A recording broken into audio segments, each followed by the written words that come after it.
ہمارے یہاں ڈومیسٹکلی جو ہمارا میڈیا بھی ہے پاکستان کا وہ بھارت کو موضوع نہیں بناتا اور اس طرح کے دہشت گردی کے واقعے کے بعد یہاں پر کوئی تصور نہیں ہے کہ اس کو کسی بھی ملک کے ساتھ جوڑ دیا جائے پوائنٹ سکورنگ کے لیے خواہ وہ بھارت ہی کیوں نہ ہو. یہ آپ کو کیا وجوہات اس کی نظر آئیں اور جو بھی مقاصد تھے کیونکہ اب حقائق تو سامنے آئے ہیں اور آنے ہی تھے ایٹ سم پوائنٹ اس سے وہ حاصل ہوئے ہیں جو یہ ایک ٹرینڈ سٹارٹ کیا گیا انڈین میڈیا کی طرف سے؟ دیکھیں thank you for having me on your show. پہلی بات یہ ہے کہ پاکستان کا میڈیا جو ہے اس کی ہسٹری ارتقاء نوعیت مزاج بالکل مختلف ہے بھارت سے. اور آپ جانتے ہیں کہ ہماری جو یوتھ ہے اور ہمارا جو میڈیا ہے اس میں ایک جان ہے, اس میں ایک وائبرنسی ہے, اس میں ایک وائٹیلٹی ہے. آپ اس کو انجوائے بھی کرتے ہیں پولیٹیکل ڈسکورس کو. وہ اس بات کا ثبوت ہے کہ we are a vibrant nation. ہم ہر چیز کو hook line and sinker accept نہیں کر لیتے. حالانکہ مغرب میں اور بھارت میں بہت سے سوالات ہماری جمہوری روایات کے حوالے سے یا سول ملٹری ریلیشنز کے حوالے سے اٹھائے جاتے ہیں, لیکن حقیقت یہ ہے کہ 1.5 ارب کی آبادی ہے اور جو دنیا کی سب سے بڑی جمہوریت ہے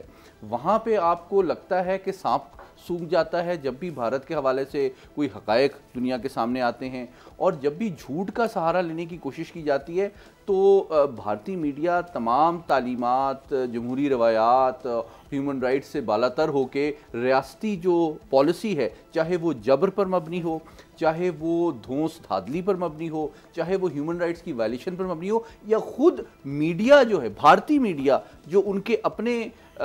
بھائی ہیں جو کہ مقبوضہ کشمیر میں کام کر رہے ہیں ان کے ساتھ جو ناانصافیاں ہو رہی ہوتی ہیں اس تک کو بھی وہ رپورٹ نہیں کرتا. تو یہ تو ایک مزاج ہے. کچھ حاصل کر پا رہے ہیں ڈومیسٹکلی آپ سمجھتے ہیں کہ جو 1-2 دن کے لیے جس قسم کے ٹرینڈز وہاں پر کو بھارتی عوام کے اندر ان کو کوئی پذیرائی ملے ان کی؟ دیکھیں 2 باتیں تو بالکل واضح ہیں. اس سال مئی کے مہینے میں جو پاک بھارت جنگ ہوئی وہ مختصر لیکن شدید تھی, اور اس میں جو ان کو ایک شاکنگ ڈیبیکل کا سامنا کرنا پڑا اس کے نتیجے میں مجھے تو تھوڑی سی ہمدردی بھی ہے بھارتی میڈیا سے, کیونکہ وہ ان کے اوپر بہت پریشر ہے کہ وہ اپنی نالائکیوں ناکامیوں کو کور اپ کر کے بھارت کا جو رائز ہے, ایمرجنس ہے, خوشحالی ہے, ترقی ہے, جمہوریت ہے, اس کا پرچار کریں. اور اس کے لیے ڈیفینیٹلی ان کی حکمت عملی پاکستان کو مورد الزام ٹھہرانے کی یا مسلمانوں کو مورد الزام ٹھہرانے کی اس لیے ہے کہ اصل حقائق جو مقبوضہ کشمیر یا مائنورٹیز کے حوالے سے روزانہ سامنے آ رہے ہیں اس سے عالمی میڈیا کی کسی حد تک اپنی عوام کی توجہ بھی مبذول کرائی.